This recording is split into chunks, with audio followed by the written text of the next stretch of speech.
Now let's begin. Gordon Tompkins had learned to trust his instincts over the years. They'd served him well during his decade as an investigative journalist before he transitioned to freelance work, and they were screaming at him now as he sat in his home office, reviewing financial discrepancies that shouldn't exist. But the phone call interrupted everything. "Mr. Tompkins? This is Memorial General Hospital. Your son has been admitted to the ICU. Your mother-in-law brought him in about 20 minutes ago." The world tilted. Gordon's coffee mug slipped from his hand, splattering across his keyboard. "What? What happened?" "Sir, I can't discuss details over the phone. You need to come immediately. Room 304 in the pediatric ICU." Gordon was already moving, grabbing his keys, his mind racing through impossible scenarios. Sam had been fine that morning. Perfect health. He'd dropped him at school himself, watched him run toward the entrance with his backpack bouncing. How could Lorraine have picked him up? She didn't even have permission. The 15-minute drive took 8. Gordon abandoned his car in a no-parking zone and sprinted through the hospital corridors, his journalist's brain cataloging details even through his panic. The fluorescent lights, the antiseptic smell, the way people stepped aside from a running man with wild eyes. Room 304. He burst through the door. A boy lay in the bed, small and pale, connected to monitors that beeped with mechanical precision. Same age as Sam, 8 years old. Same sandy brown hair. Similar build. But the face was wrong. The nose too narrow. The chin different. "This isn't him," Gordon said, his voice hollow. The attending physician, a woman in her 50s with tired eyes and graying hair pulled back severely, looked up from her tablet. "Excuse me. This isn't my son." Gordon pulled out his phone with shaking hands, showing her Sam's photo from that morning, grinning gap-toothed at the camera, holding up a crayon drawing of their dog. "This isn't him." Dr. Helen Guerrero's face went from confused to professionally blank in seconds. "Mr. Tompkins, your mother-in-law was quite clear. Where is she? She left about 10 minutes ago. Said she needed to get something from her car." The doctor's tone shifted, sharpening with concern. "Sir, if this child isn't your son, then we have a serious problem. Hospital security has been trying to reach her, but..." Gordon was already dialing home, his hands steadier now that the initial panic had transformed into something colder, more familiar. The phone rang twice. "Dad," Sam's voice, bright and whole and alive. Gordon closed his eyes, relief flooding through him like a physical force. "Hey, buddy. You okay?" "Yeah? I'm doing homework. Are you coming home soon?" "Max wants dinner." Max, their golden retriever, operated on a schedule more precise than any Swiss watch. "Soon. Stay inside, okay? Lock the doors." "Dad, you're being weird." "Humor me, Sam. I'll explain later." Gordon turned back to Dr. Guerrero, who was now on her own phone, presumably with hospital security. He looked at the child in the bed, unconscious, breathing shallow, face bruised. What happened to him? Severe dehydration and malnutrition. Some older bruising consistent with, well, we've already called child services. The woman who brought him and claimed he'd collapsed at home. Something cold settled in Gordon's chest. He asked the question that would change everything. "When was the last time you saw my ex-mother-in-law? What was she wearing?" Dr. Guerrero described the outfit, details Gordon filed away, then frowned as Gordon pulled up his phone's photo gallery, flipping to a picture from 3 months ago at Sam's school play. "Is this her?" The doctor's frown deepened. "No. The woman who brought in this child was younger. Blonde. Late 30s maybe. Not Lorraine. Catherine. His ex-wife." Gordon's mind raced through implications, connections, the kind of pattern recognition that had made him a successful journalist. Catherine, who demanded joint custody in their divorce 2 years ago, but rarely used her scheduled time. Catherine, who'd moved 3 states away for a fresh start, but still called occasionally about money. Catherine, whose mother Lorraine had always enabled her worst impulses. And now a mystery child, brought to a hospital under false pretenses, using Gordon's son's identity. "I need to make a call," Gordon said, his voice calm in a way that would have warned anyone who knew him well. "Don't let anyone remove this child until we figure out who he belongs to." Outside the room, Gordon dialed a number he hadn't used in 6 months. It rang 4 times before a gravelly voice answered. "Tompkins. Thought you'd given up on the investigative life." "Hey, Dan. I need a favor." Dan Walters had been Gordon's editor at the Tribune, now worked as a private investigator with connections throughout law enforcement. I need you to run a name through your databases. Fast and quiet. This for a story? This is personal, and it might get ugly. A pause. Give me the name. Catherine Bliss Tompkins. But also search for Catherine Bliss, any recent activity, and cross-reference with a Lorraine Bliss. Gordon gave him their known addresses, social security numbers he still had from divorce paperwork. What am I looking for? Gordon watched through the room's window as Dr. Guerrero examined the unconscious child. I don't know yet, but my ex-wife just tried to admit someone else's kid to a hospital using my son's name and insurance. I want to know why. Jesus, that's fraud at minimum. Yeah, and I'm guessing it's just the surface. Gordon had learned to trust his instincts. Right now they were telling him that whatever Catherine had been doing, whatever had led to this moment, was bigger and darker than simple insurance fraud. How fast can you work? Give me 2 hours. Where are you? Memorial General. I'll be here or at home with Sam. I'm not letting him out of my sight until I know what's happening. Gordon hung up and called his neighbor, Clint Sexton, a retired cop who occasionally watched Sam when Gordon traveled for work. Clint, I need you to do me a favor. Can you head over to my place? Sam's there alone, and I'm stuck at the hospital. Everything okay? Not even close. I'll explain later. Just make sure he stays inside and nobody comes near the house until I get back. On my way. The pieces were moving into position, though Gordon couldn't yet see the full picture. He returned to room 304, where hospital security had arrived, 2 officers taking notes while Dr. Guerrero explained the situation.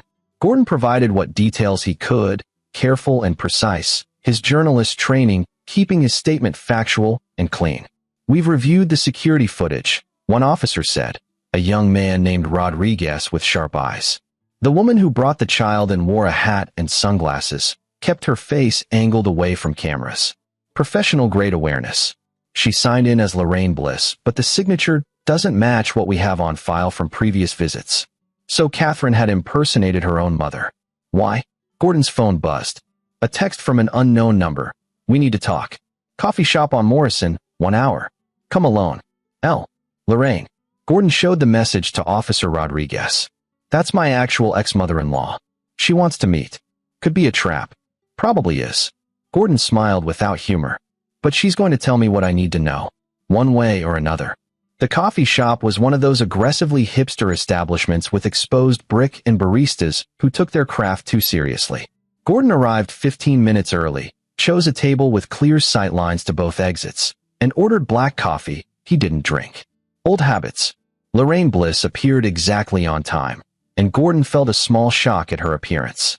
She'd aged a decade in the 2 years since the divorce. Her carefully maintained blonde highlights had grown out to show gray roots, and her face had a hollowed quality that spoke of stress and sleepless nights. She sat across from him without ordering, clutching her purse like a life preserver. Where's Catherine? Gordon asked. I don't know. Lorraine's voice cracked. I haven't known where she really is for 8 months. Gordon waited. Silence was a journalist's best tool. People always rushed to fill it, and in their rush, they revealed truths they'd meant to hide. She remarried, Lorraine said finally. Last year, to a man named Edward Schwartz.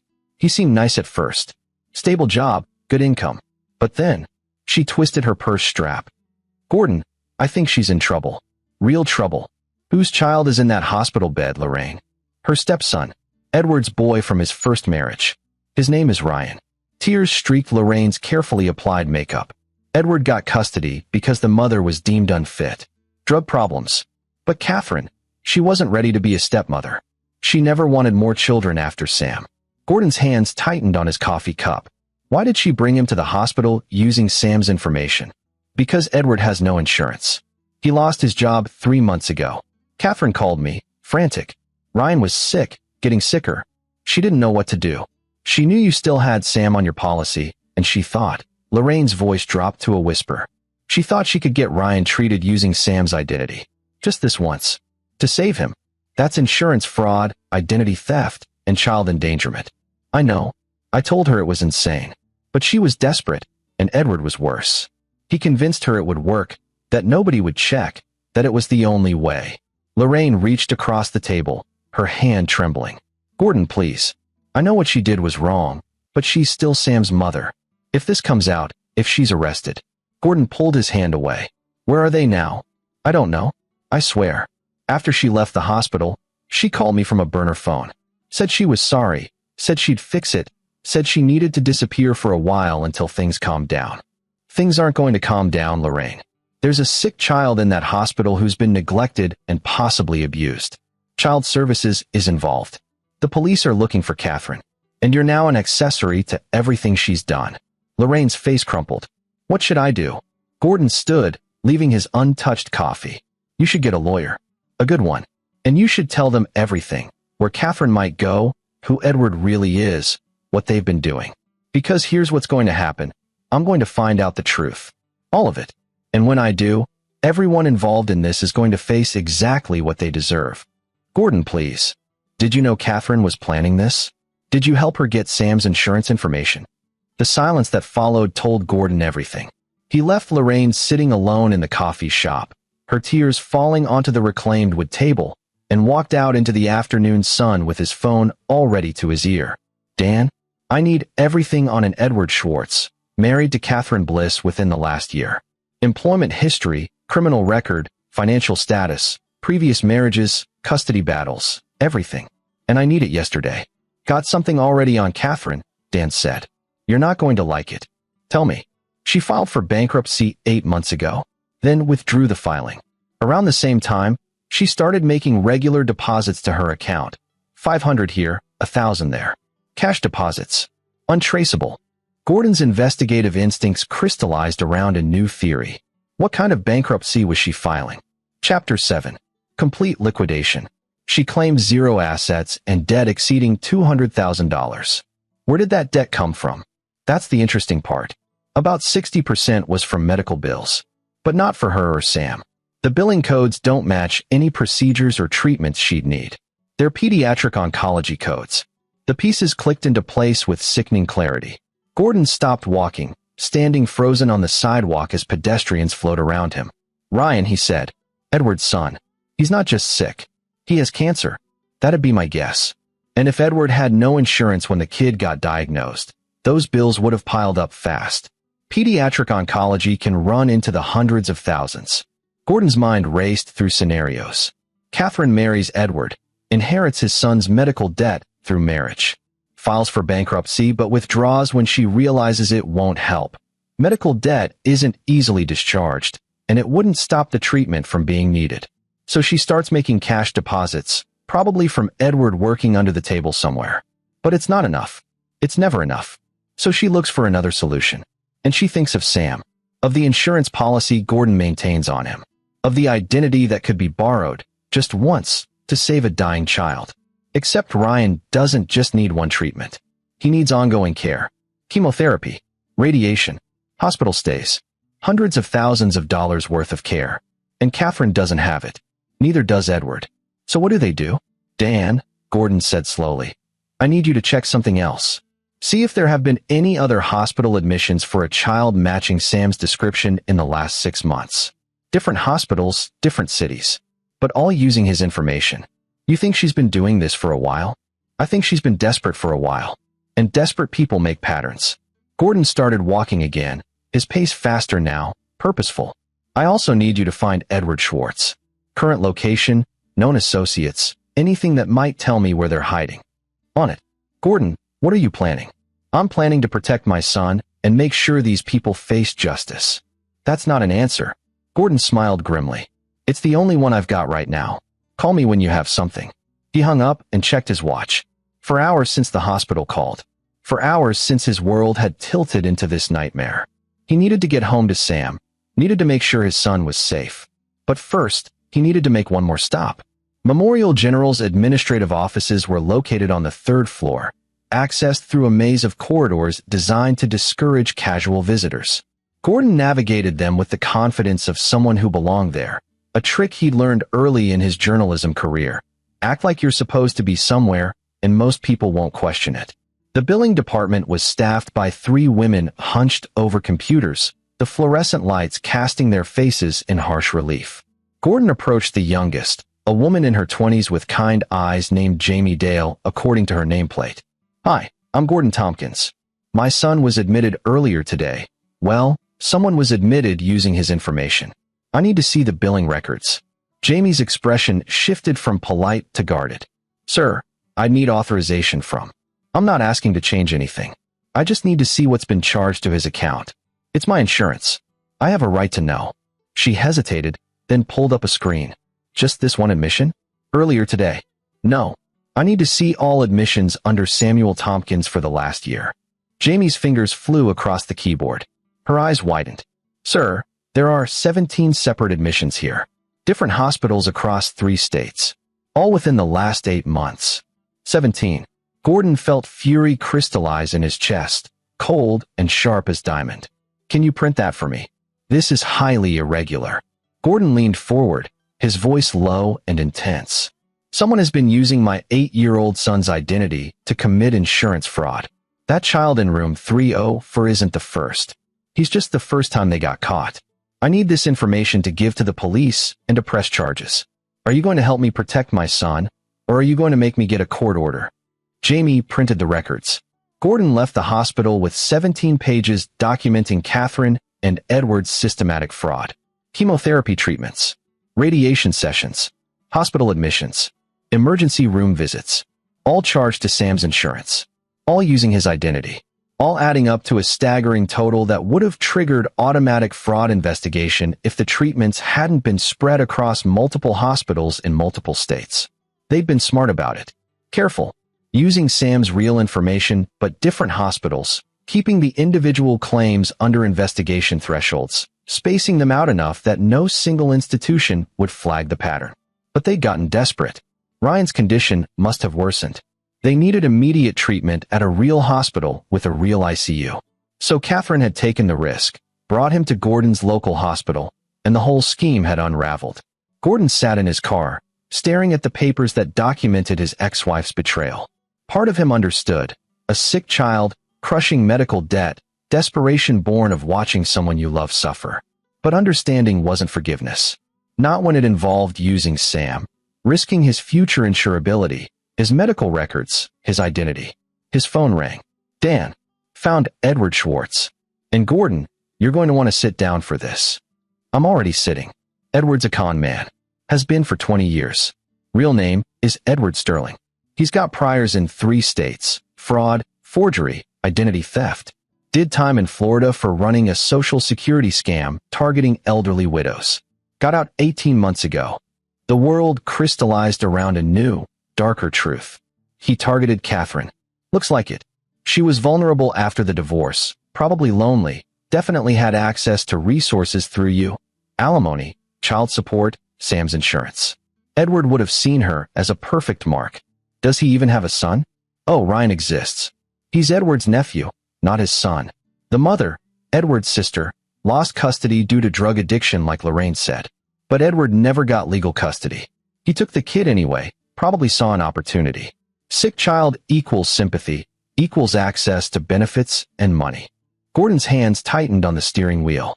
So Catherine thinks she married a decent guy who needs help with his sick son. She doesn't know he's a career criminal using both of them. Bingo. And here's the kicker. I found an apartment lease in Edward's real name. Place in Riverside, about 2 hours from you. Want me to check it out? No, Gordon said. I'll do it. Send me the address. Gordon, if Edward's there and he's as dangerous as his record suggests, then I'll call the cops before I go in. But I need to see this for myself. I need to know what we're dealing with. Gordon drove home first. Found Sam safe with Clint on the couch watching a nature documentary about sharks. Max sprawled between them, tail thumping contentedly. Dad, Sam bounded over. Clint said you had an emergency. Is everything okay? Gordon pulled his son into a hug, breathing in the scent of his strawberry shampoo and the grape jelly he'd probably eaten after school. Everything's fine, buddy. Just some grown-up stuff I needed to handle. You've been good for Clint. He let me have ice cream. Clint shrugged unapologetically. Figured the kid could use a treat. You look like you've been through hell, Tompkins. Gordon gave Clint a brief rundown, enough to explain the danger without terrifying Sam. The retired cop's expression went from concerned to coldly furious. You need backup for what you're planning? I need you to stay here with Sam. If I'm not back in 4 hours, call this number. Gordon wrote down Detective Rodriguez's direct line. Tell them everything. Gordon, I'm not doing anything stupid. But I need to know what's real and what's a lie. And I can't do that from here. Sam was watching them with the too perceptive eyes of a child who'd learned early that adults sometimes kept scary secrets. Dad, are you going to be okay? Gordon knelt down to Sam's level. I promise you, I'm going to fix this. And when I do, you'll never have to worry about any of this again. Okay. Sam hugged him tight. Be careful. Always. The drive to Riverside gave Gordon time to think, to plan, to let the cold fury in his chest crystallize into something useful. He'd spent 10 years as an investigative journalist learning to see patterns, to connect dots, to find the truth buried under layers of deception. Those skills hadn't disappeared when he'd gone freelance. If anything, they'd sharpened. Edward Sterling, he couldn't think of the man as Schwartz anymore, had made a career out of exploiting vulnerable people. The elderly widows in Florida, and now Catherine. Probably others in between. Men like that didn't stop. They just found new targets, new schemes, new ways to take what didn't belong to them. But Edward had made a critical mistake. He'd involved Sam. And in doing so, he'd made an enemy of someone who knew how to destroy people with the truth. The apartment building was a decrepit low-rise in a neighborhood that had seen better decades. Gordon parked 2 blocks away and approached on foot, his journalist's eye cataloging details. The broken security camera above the entrance, the mailboxes pried open, the stairwell that smelled of urine and desperation. Apartment 3C. Gordon stood outside the door, listening. Voices inside. Catherine's, high and stressed, and a male voice he didn't recognize, angry and demanding. He pulled out his phone, started the voice recorder, and knocked. The voices stopped. Footsteps approached. The door opened 6 inches, held by a chain lock. Edward Sterling stared out at him. Late 40s, handsome in a calculated way, eyes that shifted from charming to calculating in the space of a heartbeat. Can I help you? Hi, Edward. Or should I call you Sterling? I'm Gordon Tompkins. We need to talk about what you've been doing with my son's identity. Edward's face went carefully blank. I don't know what you're talking about. No? Because I've got 17 hospital admissions, all using Sam's insurance, all for a child who isn't him. I've got your criminal record under your real name. And I've got a very sick little boy in Memorial General's ICU who needs real help from people who aren't con artists. The door slammed shut. Gordon heard raised voices inside. Catherine's shock, Edward's commands, furniture scraping. He stepped back, phone already dialing. Detective Rodriguez? Gordon Tompkins. I'm at the apartment where my ex-wife and Edward Sterling are hiding. I need police here now, and I need child services. There's a pattern of fraud I can document, and... The door burst open. Edward lunged out, grabbing for Gordon's phone. But Gordon had been in worse situations, had interviewed gang members and corrupt politicians, and people who had every reason to hurt him. He'd learned to see violence coming. He sidestepped, let Edward's momentum carry him past, and drove his elbow into the man's kidney. Edward went down gasping. Don't, Gordon said quietly. You've done enough damage. Catherine appeared in the doorway, mascara streaking her face. Gordon, please, you don't understand. I understand perfectly. You married a con artist who convinced you to commit insurance fraud using our son's identity. 17 times, Catherine. You put Sam's entire medical future at risk. You falsified records, committed identity theft, and when you got caught, you ran. Ryan was dying. Catherine's voice cracked. He needed treatment, and we had nothing. No money, no insurance, no options. So you stole from your own son? Gordon's voice was ice. You didn't come to me. You didn't ask for help. You didn't even tell me the truth. You committed crimes and dragged Sam into it. Edward said it would work. Edward's a career criminal. Gordon showed her the printout of Edward Sterling's record, watched her face crumble as she saw the truth. He used you, Catherine. He saw a vulnerable woman with access to resources, and he exploited you. And you let him. Sirens in the distance, growing closer. Edward tried to get up, but Gordon put a foot on his shoulder, keeping him down. Not violent, just firm. Just enough. It's over, Gordon said. Both of you are going to face charges. But here's what's going to happen. You're going to cooperate completely. You're going to document every fraudulent admission, every fake claim, every lie you told. And you're going to make sure Ryan gets real help from real people who know how to care for a sick child. And then what? Catherine whispered. We go to prison. That's up to the courts. But yes, probably. Sam needs his mother. Sam needs a mother who doesn't commit felonies and endanger him. Gordon's voice softened slightly. You could have come to me, Catherine, if you'd told me the truth, that you'd married someone, that there was a sick child who needed help. We could have figured something out. I'm not a monster. But instead, you lied. You stole. You put our son at risk. Police cars pulled up outside, filling the street with red and blue light. Detective Rodriguez appeared at the top of the stairs with two uniformed officers. Mr. Tompkins, you want to tell me what's happening here? Gordon stepped back, letting the officers handle Edward. I found the people who've been committing insurance fraud using my son's identity. I have documentation of 17 separate incidents across 8 months. And I have the sick child who needs proper care from proper authorities. The next hours were a blur of statements and documentation. Gordon handed over the billing records, explained the pattern, connected the dots. Catherine and Edward were arrested separately. She cooperative and broken, he defiant and calculating to the end. Ryan was transferred to a hospital with a proper pediatric oncology unit, and child services took temporary custody while they located his biological mother and assessed the situation. Through it all, Gordon remained calm, precise, methodical. The journalist's training serving him perfectly. Document everything, verify every claim, build the case until it's airtight. By the time he got home, it was past midnight. Sam was asleep on the couch, Clint still watching over him. Max raised his head, tail wagging weakly. It's done, Gordon said quietly. Clint nodded. Good. The kid was worried about you. Gordon carefully lifted Sam, carried him to bed, tucked him in. Sam stirred, eyes opening halfway. Dad, I'm here, buddy. Everything's okay now. Promise. Promise. Sam's eyes closed again, trusting completely. Gordon watched him sleep for a long moment, then returned to the living room where Clint waited with 2 beers. You handled that well, Clint said. I protected my son. That's all that matters. Gordon accepted the beer, took a long drink. But it's not over. There's still more to this than insurance fraud. What do you mean? Gordon pulled out his phone, showed Clint the research Dan had sent over. Edward Sterling's full criminal history, associates, patterns of behavior. Edward's been doing this for 20 years. He doesn't stop with one con. He layers them, uses one victim to access another. Catherine was a stepping stone to something bigger. What could be bigger than insurance fraud? I don't know yet, but I'm going to find out. Gordon's eyes hardened. Because men like Edward don't just run one scheme. They run multiple cons simultaneously, hedge their bets, always have an exit strategy. And I'm betting he had something else planned. Something involving Catherine's access to Sam. Clint leaned back, studying Gordon. You're not going to let this go, are you? Would you? No. But I'd be careful about crossing lines. You've got the law on your side now. Don't throw that away for revenge. Gordon smiled without humor. Who said anything about revenge? I'm a journalist. I find the truth and expose it.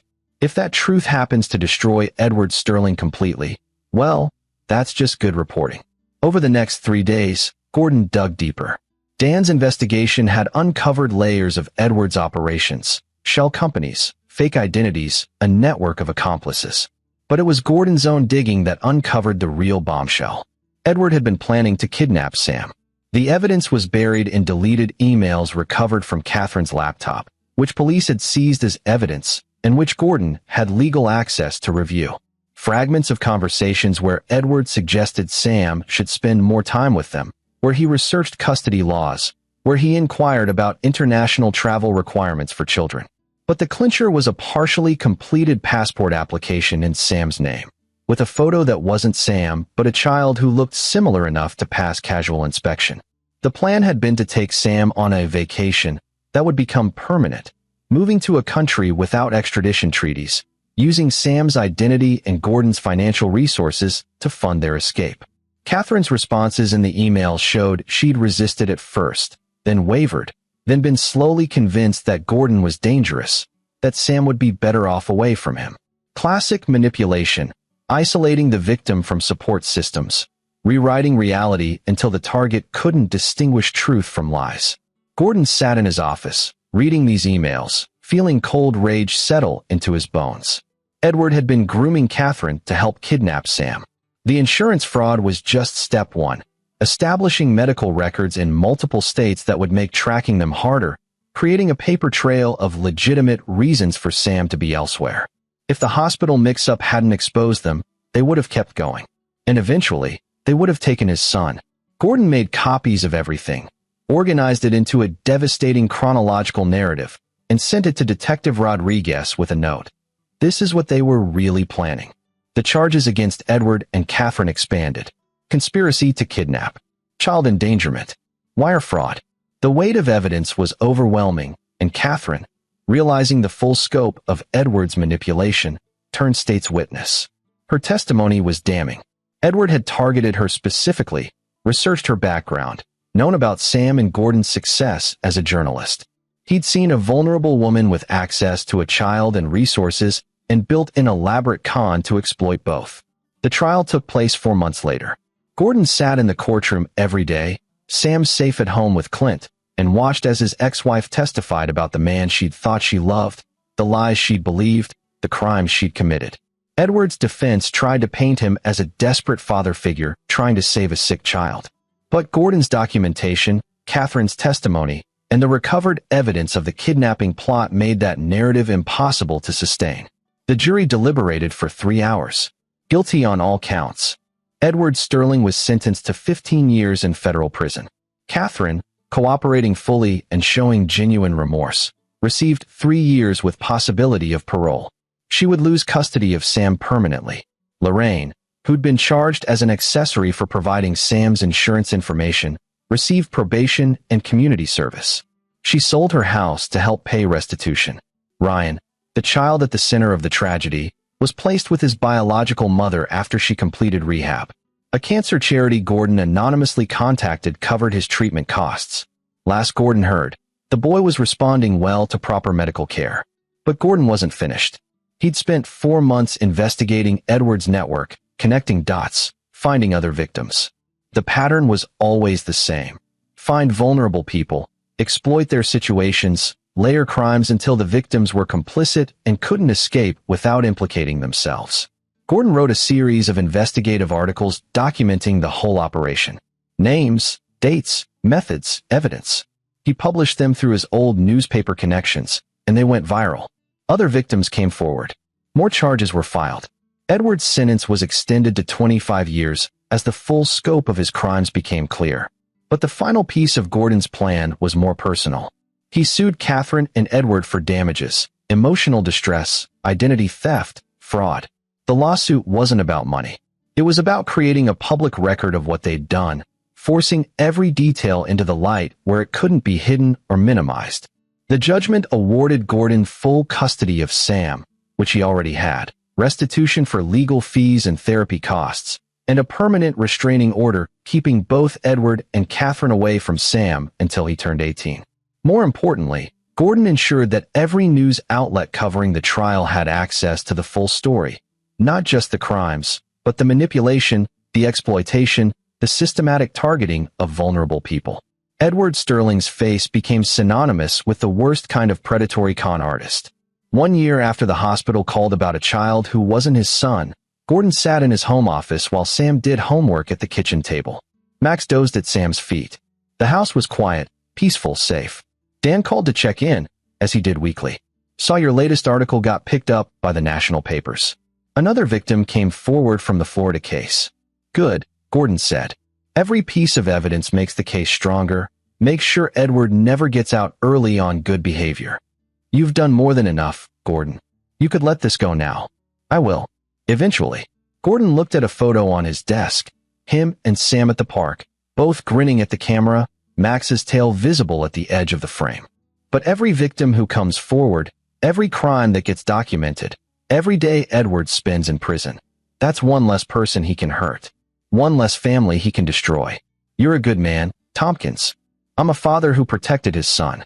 Nothing more. But that wasn't quite true, and Gordon knew it. He'd done more than protect Sam. He'd systematically dismantled Edward Sterling's entire operation, exposed every crime, helped every victim, and ensured the man would never hurt another vulnerable person. He'd used every skill he developed as a journalist: research, investigation, documentation, publication. He'd connected dots, found patterns, built cases. And he'd done it all within the law, using truth as his weapon. Edward Sterling had made a career out of exploiting the vulnerable. Gordon had ended that career permanently, not through violence or revenge, but through exposure. The truth, properly documented and widely disseminated, had been more devastating than any physical retaliation could have been. Sam appeared in the doorway.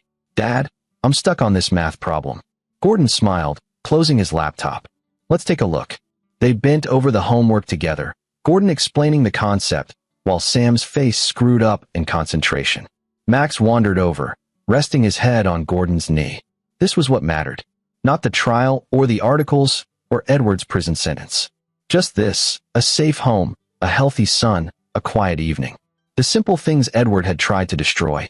Later that night, after Sam was asleep, Gordon received an email from the prosecutor handling a related case in Florida. Another victim had come forward with evidence of a separate scheme Edward had run years ago. Did Gordon have time to review the documentation? He did. He always would. Because men like Edward Sterling thrived in shadows, in silence, in the spaces where their victims were too afraid or too ashamed to speak. Gordon had chosen to shine a light into those shadows. And he wouldn't stop until every dark corner was exposed, every victim had justice, and every predator like Edward was locked away where they could never hurt anyone again. He typed his response, offering to help however he could, then closed the laptop and checked on Sam one last time. His son slept peacefully, safe and secure, dreaming whatever 8-year-olds dreamed about. Gordon stood in the doorway watching him, feeling the weight of the past year settle into something bearable. The hospital call that had started everything, the panic, the discovery, the investigation, had led him down a dark path. But he'd walked it without compromising himself, without becoming the kind of man who solved problems through violence or revenge. He'd been smart, strategic, patient. He'd used his skills and his mind to outthink and outmaneuver people who'd made a career of deception. And in doing so, he'd protected not just Sam, but dozens of other potential victims who would never know how close they'd come to being Edward's next targets. The victory felt earned. Hard-won. Complete. Tomorrow he'd continue his work, helping prosecutors, supporting victims, writing articles that kept the story alive and prevented it from being forgotten. But tonight, he was just a father watching his son sleep, grateful for second chances and the power of truth. Max padded into Sam's room, circled 3 times, and settled onto the floor beside the bed. Guardian and companion, patient and loyal. Gordon smiled, closed the door quietly, and returned to his office. He had work to do, victims to help, truth to expose. And he had all the time in the world. This is where our story comes to an end. Share your thoughts in the comments section. Thanks for your time. If you enjoy this story, please subscribe to this channel. Click on the video you see on the screen, and I will see you there.